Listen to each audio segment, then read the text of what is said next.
Hey everybody, Quantum back here again on a Monday morning, March the 4th. It is lunchtime, so I'm taking a quick break in order to bring you this update because over this past weekend, we had a couple of interesting tournaments, mainly this one here, a 178 player online Pixelborn tournament, as well as a couple in-person local events. You had 42 at this case tournament, 44 at this 2K event.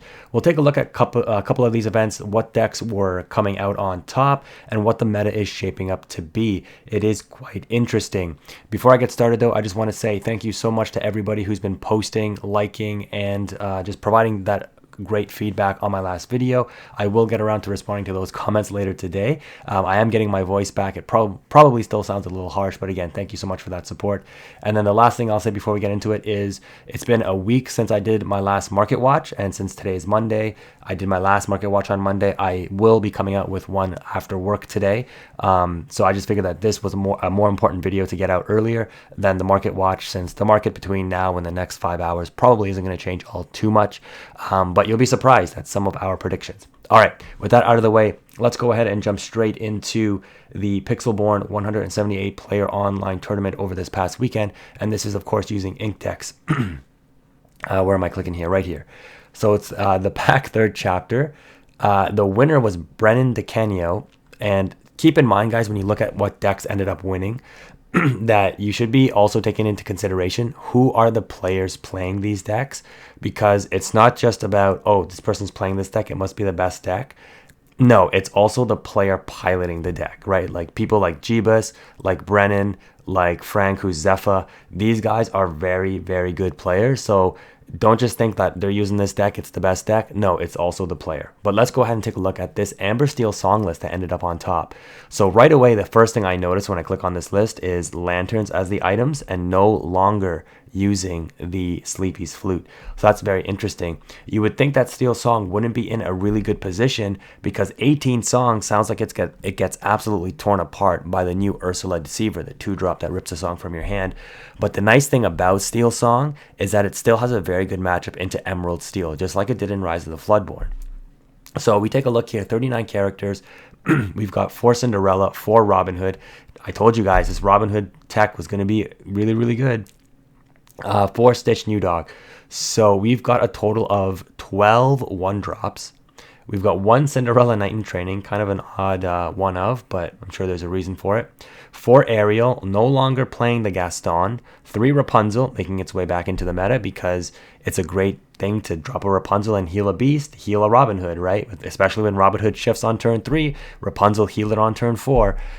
Very, very synergistic combination of cards here. But yeah, these 3 I would say is the kind of focal point of the Steel Song deck now in terms of characters, at least. Only playing 3 Stitch Rockstar. Okay, they're opting to use the championship art for it. Kind of cool. Only 3 Giant Fairy, 3 Stout Hearted. So the thing with Stout Hearted is you drop this against any other Steel deck, it is extremely hard to for any other Steel deck to out this unless they're playing other forms of like hard removal, like with Sapphire or with Ruby. Emerald can still out it with like Ring the Bell, but that card's not really played. So very interesting to see 3 copies of this. Plus, it's synergized as well, right? You've got 4 Ballroom and you've got 1 Knight in Training. So the shift on this is pretty significant still. And then Carefree Surfer making its way back into the deck as well. The Lantern version just helps you accelerate quicker because this card, especially when you see it in your opening hand, just gets you a insane value off of the Whole New World when you cast this early. This deck on the play, when it does get Lantern into Whole New World, it's almost unbeatable, right? So I will say that it is very, very strong. As for the songs, we've got Triple Bare Necessities, Triple Let the Storm Rage On, Triple Strength of the Raging Fire. Only 2 copies of it, and then Along Came Zeus, which I think is reasonable here because the Grab Your Swords value is just still very significant. And then, of course, Whole New World. So the thing with this is that, who needs character challenging? Steel Song is still removing characters with their actions, and it's proving to be quite effective. So that was the deck that ended up winning that event. Coming in second place, funnily enough, was a deck that should be well poised to beat Amber Steel Song in Sapphire Steel. And I'm a huge fan of this deck. Let's see what they're on here. 4 Captain Hook, and 4 Mr. Smee. So this bundle or package works very well because Mr. Smee won't take damage if you're able to drop that 1-drop hook, since it is a captain. So when Mr. Smee is exerted, you won't take the damage. 3 Mickey Mouse, very interesting. 4 Hiram. So RMB's list actually cut the Hiram item package, I believe, and they were focusing on the Grammatala and the item that allows you to tap and exert pay to ink an item from your deck, like ink the top card of your deck. I think it's like the item of Tefiti or something like that. But this list opting to stick with the Hiram. 4 Beast, Tragic Hero, 4 Cogsworth, 4 Gaston, and 4 Tinkerbell. So what I would say about this list, some of you might be looking and saying, like, why Gaston? This card just seems kind of slow. It's a good effect still to, like, scry 3 and choose 1. But what you'll notice, if you actually play this deck, you'll actually notice that you kind of suffer with just questing. Like, once you establish a board, if it gets outed, you're like, I'm running out of characters to actually play, because look at all of these, like, what is this? What's 7 and 8 is 15. You play 25 non-characters. So that's 25 ways that you're not getting lore, right? With characters. So, you know, it's nice to, like, Zeus targets and grab your swords, things away, get your items up. But how are you actually getting lore, right? You need characters, and Gaston fulfills that role. So I think that's why this player, Jan, who, again, amazing player, is opting to play the Gaston. So I think that's a really good call. And then for McDuck Manor, just drop that beefy 9 toughness location, get 2 lore every turn. You're not going to really ever move anything to it. It's just there as passive lore gain, especially when you're playing Steel and you have, like, let me nuke your characters away. No Hades, by the way, and no Let It Goes. And you know what, probably I didn't watch the finals, but if I had to guess, if the Amber Steel song player dropped the Cinderella Stout Hearted, this deck would have almost no way to deal with it. It would be very, very hard. So if they ended up losing to Steel Song, it might have been for that reason. But yeah, they're still opting to play the 4 Develop Your Brain, only 1 nothing to hide, which is kind of an odd choice as well, like 1-ofs. I think this card is going to be rising in popularity. It's inkable at worst, and Banished Chosen Location or Item is extremely strong. I was playing against this on the weekend. Somebody teched. I beat somebody with my Ruby Amethyst Locations deck. Like, I beat them pretty hard. It was an Emerald Steel player. They're very good, and the deck is very good. But they when they played me again the next day, they came and they showed me, they're like, I'm putting 4 copies of this into my deck because I got cooked by the locations last time. I ended up dropping a Queen's Castle on turn 5. I moved something there, started drawing and gaining lore. They had to deal with my characters. Then I think I followed up within the next, like, 4 turns with 2 Jim Hawkins and 2 RLS Legacy. And I was just gaining 6 lore, and that closed the game out for me in the next 2 turns. And I didn't even have to quest. I just gained lore off the locations and won the game. So they were like, I'm putting this in my deck. And the game actually went, like, down to the wire. I still barely won, but I had 4 cards left in my deck when I won. I wish I would have recorded that local match, but that just goes to show you, like, from my experience, I think this card will become more popular if you see that location stuff becoming more relevant.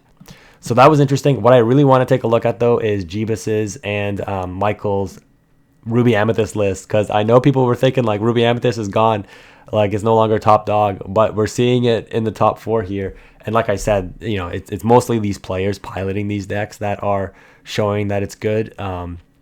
Still with the mini surfer. Did I just see that? Yeah, still with the mini surfer. Wow, so I cut this from my list. Okay, they're running the Olaf. They're running the Rafikis. And I told you guys in my one video, like, this card is undervalued right now. I picked up 4 foil copies at $1.50 each. It's still kind of cheap. I would pick them up. It might stay cheap, but, like, I would have 4 copies of this just in case.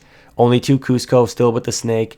The 2 Pinocchios, I'm opting to run 3 in mine. And again, I'm going to be updating my Ruby Amethyst list with the deep dive that you guys have all requested. That will be coming.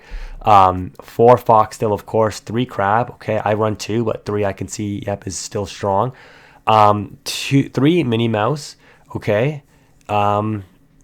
Maybe there is a case to be made that this is still good. 4 Rabbit and 4 Goat. I don't think you can really argue with that. 3 Rabbit or 4 Rabbit. Like, the card is still very, very strong. Interesting to only play 2 Jim Hawkins, relying a little bit less on the locations and actually opting to cut RLS Legacy altogether. Very interesting. 4 Maui still, okay, 2 Madame Medusa, yep, and then still opting for the Maleficent for the hard removal into the late game. Very, very interesting stuff here. 4 Friends, 4 Be Prepared, so, I opted to cut mine to 3 Be Prepared, but I definitely can see the case to continue with 4. 2 Fish Hook, I've talked about this card as well, very, very good card, and then even more value when you get the Maui on board. And then, like I said, no RLS Legacy, just the Mirror Chamber. This package, only 2 Gem and 4 Queen, might be the way to go. The issue is, like, when you draw this without a location, it's just a dead card, right? So I think you do want to play more locations with it. Maybe the optimal is like 3 Jim Hawkins and 6 locations, maybe put into RLS Legacy. I do think the Legacy does have a place in this deck. And the main reason is because, like, it can also opt to protect your characters. Like, I remember playing on the weekend in person, and I was like questing with my characters. I didn't want them to get taken up by an opposing Tinkerbell, so then I just paid to move them to the Legacy. And I was like, now if you want to deal with these characters, you have to take out the Legacy first, which means your Tinkerbell can't take out my characters and wipe my board, right? So I think, but obviously these players are better than me. So, I mean, if this is what worked for, is it Jeebus, right? No, Michael here. Obviously that's good. Let's take a look at Jeebus's list. Also on that same tech, no RLS Legacy, 2 Fish Hook, still with the 2 Teeth and Ambitions though, still opting for the Maleficents, only 2 Jim Hawkins, so their lists are fairly similar. No Surfer in this one, 3 Minnie Mouse, 4 Rafiki. So I'm experimenting with Chernobog's followers instead of the Mini or Olaf. I'm doing Chernobog's followers and Rafikis, just because, like, in this setup, if you don't have the snake turn 2, your 1-drop 1/3 Minnie Mouse is like dead on the board. Like, you don't want to start questing with it, because then it's going to get taken out by whatever your opponent drops on turns 2, 3, or 4. Whereas with Chernobog's followers, you can always be like, let me just quest, sack it, draw a card. And if you do have the snake and you have Chernobog's followers, you just bounce the Chernobog followers anyways. So I'm thinking, like, that interaction is very useful. Jeebus is on the 3 Pinocchios. I'm a big fan of that. And the 3 Crab. 4 and 4. Still only 2 Jim Hawkins, Madame Medusa. Okay. Interesting stuff. Similar lists, though. Let's take a look at Zephyr. Is he running the Jafar stuff? Yeah. I'm surprised he did so well with this list. But this is like the mid-range list that runs the Blue Fairy. And you run a ton of Floodborn targets, right? So 4, 8, 12, 14, 18 shift targets that you draw off of Blue Fairy with. The issue with it is, like, you and or your opponent is running a whole new world. So it can be kind of tough to deal with. But yeah, interesting list here. Also on 3 Rise of the Titans to deal with locations or items. So interesting stuff there. And then the Emerald Steel stuff. Things that people thought were going to become like the top deck of the... I know I did. Thought it would become top deck of the format. The Bucky, Morph, Ursula Deceiver of All. And then, yeah, this was the list that basically came first in the German event, was it? I think. So pretty interesting stuff overall for, like, the top couple of decks. But yeah, we'll see how the things shake up. The last thing I want to just quick look at, let's take a look. I'm not going to look at the deck lists, but okay, Sapphire Steel list 1 here, Lorcana Twin. All right, on an in-person event. Interesting. Let's just quickly take a look here. On the Hades, on 1 Grammatala. Interesting. Still on the Hiram Draw Engine. Rise of the Titans there. I'm telling you guys, this card is good, man. This card is good. Sapphire Amethyst list. Interesting. So this is definitely a tempo focused deck, right? Because you don't really have as hard of removal. Okay. Did I take a look at this one? Oh, we only have 1 deck list from this one. Amethyst Steel with the top 8, not the win. 3 Rise of the Titans again. This is like Zephyr's list. This is like almost exactly the same as Zephyr's list, right? Even the same 1-ups. Very interesting. But that's a quick meta review, guys. If you enjoyed this video, a like would be appreciated. Let me know if you want to see more of these as they come out. But I'll be updating some of my lists and testing out some of these as well on my channel. So if you're interested in seeing how these decks play, from my perspective at least, make sure you're subscribed and you'll see those videos come out soon. Thank you again for watching. Quantum is out.